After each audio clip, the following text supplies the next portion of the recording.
Welcome back, everybody. My name is Tucker, and of course, yesterday we finished up the Christmas Day slate of NBA games. And for me, this is a really important part of the season because up to this point, we're still trying to kind of figure some teams out. There's some injury issues, teams are up and down. But once we get to this part of the year, we have a much better understanding of what each of these teams around the league are about. And this is the part of the year where teams really begin to separate themselves. And it all begins with these Christmas Day games if you're watching a team that happens to have actually made the Christmas Day slate, because players absolutely take these games more seriously than they do a typical regular season game, which gives you a better insight into what they're actually going to look like later in the season and in the postseason. So in today's video, we're going to be talking about a couple of things that we learned about a handful of teams on Christmas Day in the NBA. So for me, there's really only two games to talk about here because the other three were pretty weird. Boston and Toronto began the day, and both of those teams are just so beat up injury-wise that there's not a ton to be able to bring from that game. Like Toronto's playing without Pascal Siakam and Boston's playing without Marcus Smart. Each team is kind of dealing with other injury issues outside of that as well. So unfortunately, even though that game was entertaining at times, there's not as much to gain from it as there would have been had both teams come in healthy. And then the Golden State and the Houston game was just such a strange game. The fact that the Rockets ended up losing that to a completely depleted Golden State roster. And then you've got Denver, New Orleans as well in the late game, at least for me, my time. And again, it's a pretty big upset that the Pelicans ended up defeating the Nuggets. So there's not a ton to look at from there, but the other two games, Clippers, Lakers, and Bucks, Sixers, are what I want to talk about today. Let's start off with Lakers, Clippers. And for me, by far the biggest takeaway by the time we got to the end of the third quarter or so was that these are the two best teams in the league when healthy. Both these teams came in relatively healthy. Most of their guys were playing at 100%. And through the first three quarters, it looked like the best basketball that I'd seen. And again, I just feel like these are absolutely the two best teams. The Clippers have just a ton of depth around their two stars in Kawhi and Paul George, to the point where they're not relying on them as much in terms of usage. They're still producing at a very high rate, but they have other guys like Lou Williams and Montrezl Harrell and Landry Shamet that they can rely on the offensive end. And then they have some complementary options defensively, whether it be Patrick Beverley or Mo Harkless. Where on the other hand, the Lakers are built completely differently. They basically have LeBron and Anthony Davis, and if those two guys are not initiating the offense, they don't have a very good chance to score on a given possession unless you happen to be Kyle Kuzma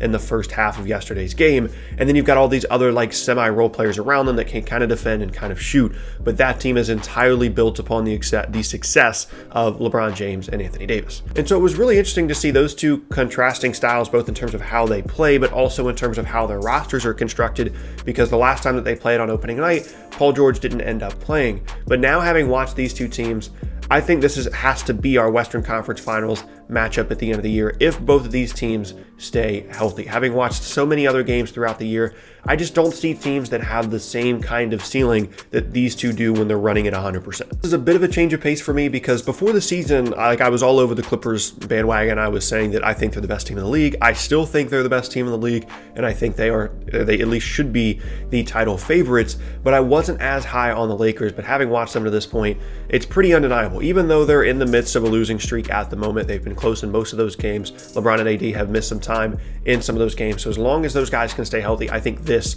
is definitely our Western Conference Finals matchup. In terms of them being the two best teams in the league, I do believe that to be true, which may have been proven a bit further by the Bucks' big loss yesterday. And we'll talk about that game a little bit later.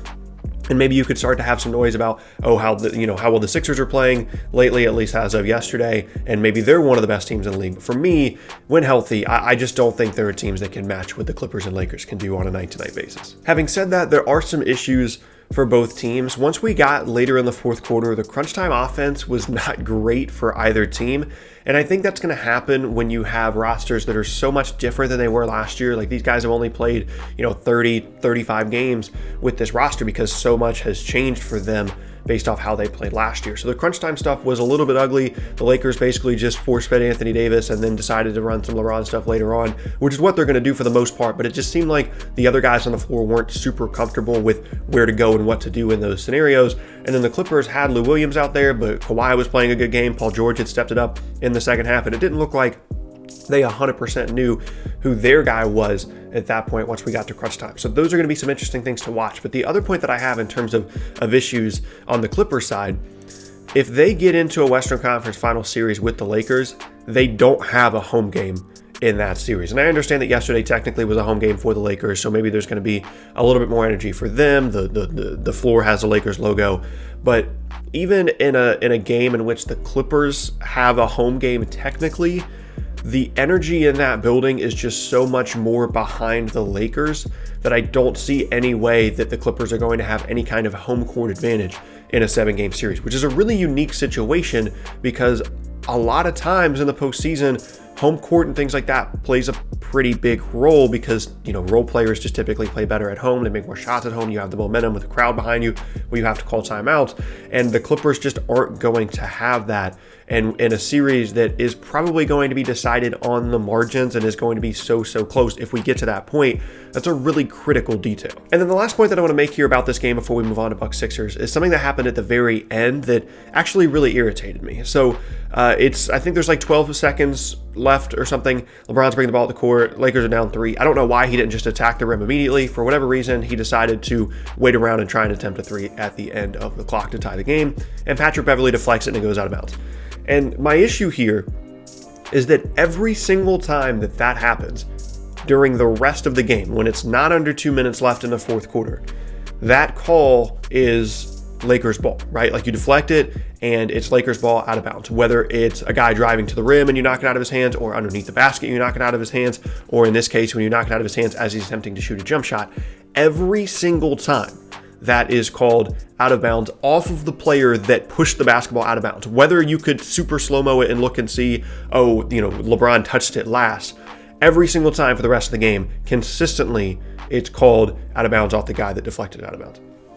But in this scenario, and again, this is like the second or third time I can remember this happening, for whatever reason, we decided to look at it in super slow-mo, and technically it's the right call because if you're going off of who touched it last, LeBron definitely touched the ball last.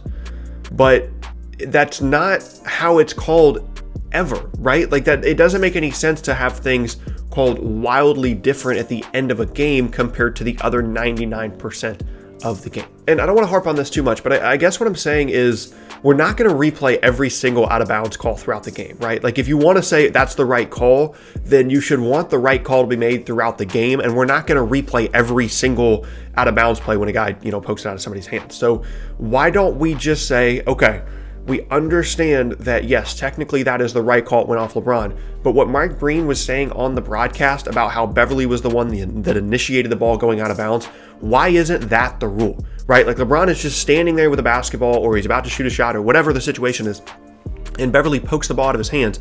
That should always be out off Patrick Beverley. LeBron did nothing to make that basketball go out of bounds. He's just holding it. And yes, maybe it brushed his hand, 0.3 of a second after it left Patrick Beverley's fingertips. But let's just make it consistent with the rest of the game and just say, if you force the ball out of bounds, it's off of you. Even when you can go and replay and say it's off them, just make it simple so it's consistent with the rest of the game. Okay, with that rant out of the way, let's move on to Sixers Bucks. And this was a game that, I'll be completely honest, really surprised me. I like Milwaukee going into this game. I thought that, they just had more momentum. Philly was still trying to figure out who they are and what kind of team they want to be. And this basically went completely the opposite way of how I thought it would. Giannis didn't have a great game. He was 0 for 7 from 3, had less than 20 points in the game, which is a rarity for him. And Philly just shot the lights out. They were 21 for 44 from 3. Which is a really interesting statistic because my first thought when I look at that is, okay, that's not really consistent with how Philly plays for most of the season. They're not making 23s in very many games at all. So this is just kind of an outlier, right?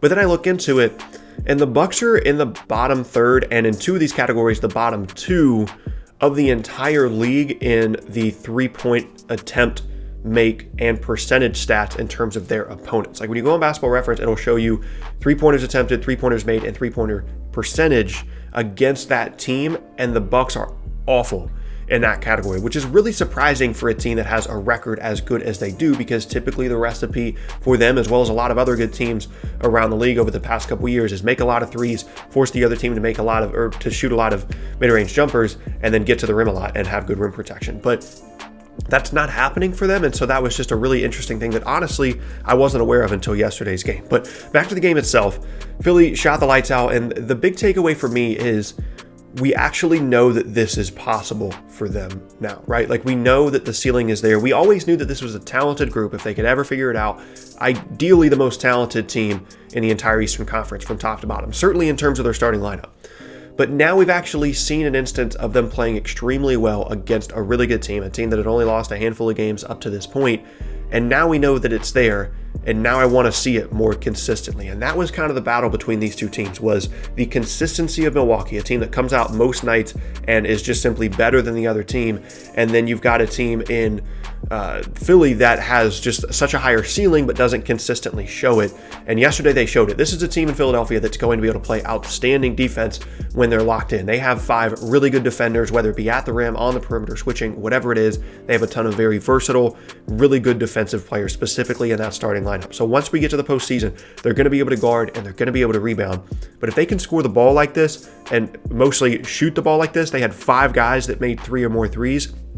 No team in the Eastern Conference is beating them. As much as I have issues with their fit and the Ben Simmons, Joel Embiid thing, which I'm sure I'll talk about in a video at some point, there's no team in the East that's going to be able to deal with these guys when they're shooting the ball like this. And that was essentially my takeaway. And maybe, if they can figure this out, right? Like, if they can find this gear, they don't even have to find it consistently during the regular season, but if they can figure out how to make this work in the postseason, then they're going to be in the NBA Finals. So they have that defensive potential. They have the shooting potential that they showed yesterday. How often are we going to see that moving forward? I'm not sure, but I'm really excited and interested to find out. And that probably was my biggest takeaway of all of Christmas Day. We knew the Lakers were good. We knew the Clippers were good, but how well Philly played yesterday, I think, was definitely the story of the day. But that is going to be the end of today's video, and I thank you all very much for watching. Once again, my name is Tucker. If you missed any of my previous videos, then be sure to check out the boxes on screen. Thanks again, and I'll see you all next time.